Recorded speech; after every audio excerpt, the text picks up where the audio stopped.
Hello everyone, welcome back to my channel and welcome if you are new here. My name is Brittany. I post makeup related content every single week. This week I am making a get ready with me. This is the final look. So if you want to see how I got it, stay tuned. And I'm going to be chatting about how makeup helped me find myself multiple times in my lifetime so far. Alrighty, let's get into it. Growing up, I grew up in a very appearance caring family. I got the "are you really going to wear that" comment a lot, and honestly sometimes yeah, it was definitely justified. I honestly am not mad that I grew up in an environment like that. Some things obviously might have been over the top or like, you know, kind of frowned upon nowadays. I wouldn't be doing what I'm doing now if I didn't have, you know, those opinions in the back of my mind, or if I wasn't just raised to want to look good when I go places. So please do not take that as I'm not happy with how I grew up. I am. When I first started doing makeup, I honestly just did it for fun. I found it just fun. It was not good at all. Very questionable looks. I honestly don't know how my mother wasn't like, "Brittany, go take that off right now." Some of them are pretty bad. None of my family really does a bunch of makeup, so they didn't know much about it either. I mainly started doing makeup in middle school and early high school. Found Tati Westbrook, and she still inspires me to this day. I still watch her content all the time. She is a massive inspiration to me.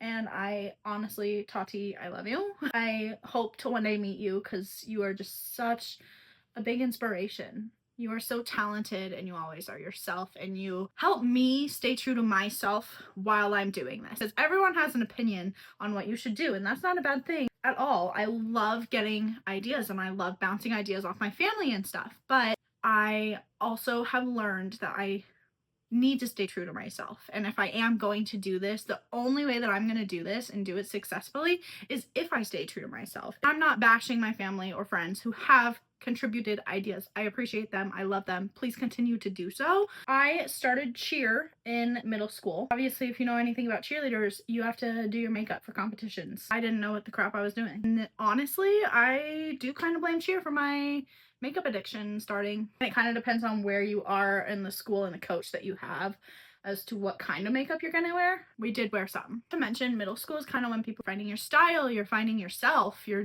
makeup was honestly a big part of finding myself. It helped me find myself. Makeup helped me gain a confidence that I didn't know was possible to have. I wasn't even good at it. Like, to be completely honest with you, I was not good at it. Did I think I was? A little bit.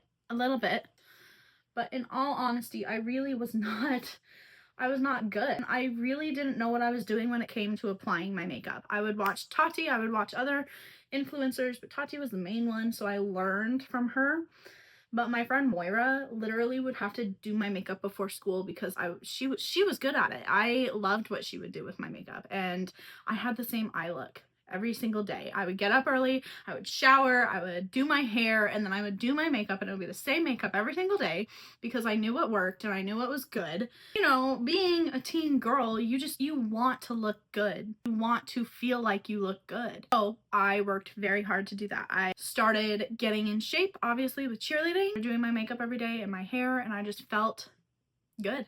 After a couple years of doing makeup and watching Tati and watching these other influencers, I kind of felt down in my gut that that was something that I should do. I really wanted to practice and practice and practice and get better and better. I didn't do any crazy looks still, so I kind of just stuck to the basics, but I got better and better, and I learned new things all the time and I applied them. I learned how to contour, and that was a big step in my makeup journey because no one wants to look like a ghost, and I can't believe my mom let me leave the house looking like a ghost. And obviously when you put effort into your looks, you get noticed. Don't want this to come across sounding bad.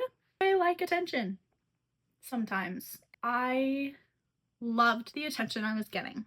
It was not bad. It was always positive. You know, being a teen girl, being a cheerleader, you want to be noticed in a good way. I wouldn't say that I had a lot of people thinking that I was looking good, but I dated people. I have a kid with someone now, practically married now. He thinks I'm gorgeous no matter what. So Brogan thought I was pretty.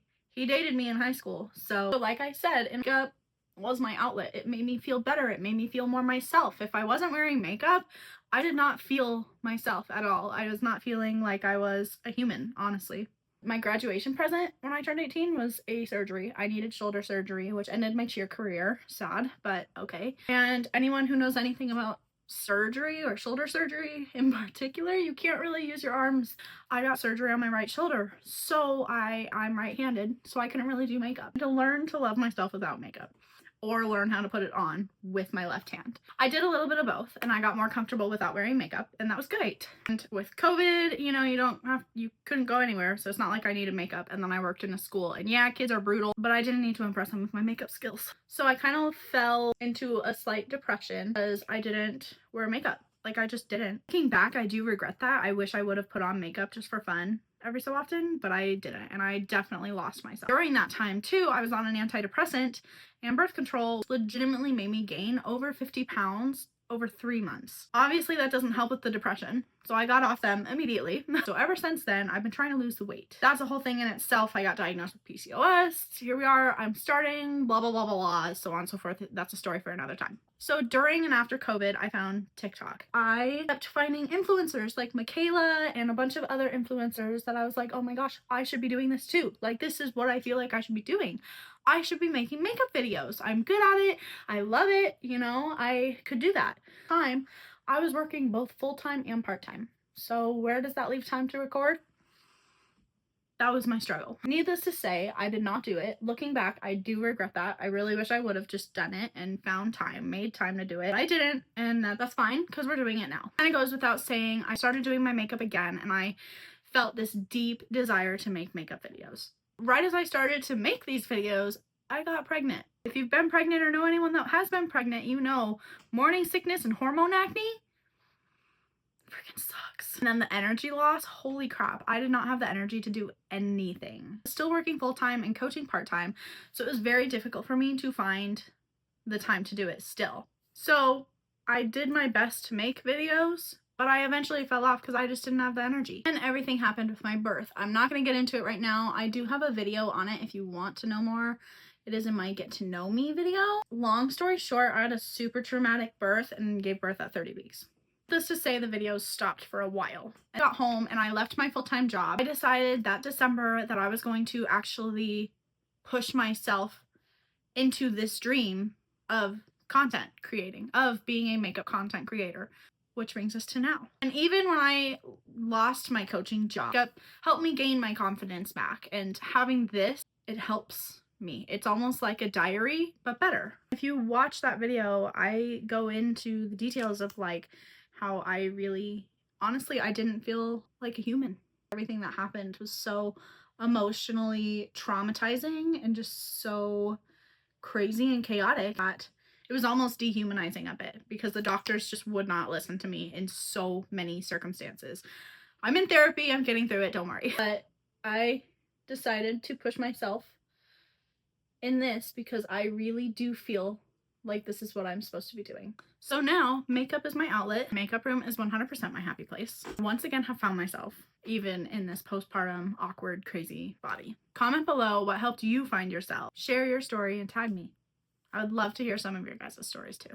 I really hope you guys enjoyed this video. Don't forget to go follow me on my other platforms at Brittany Robinson on Instagram, TikTok, Facebook. All right, see you guys next week.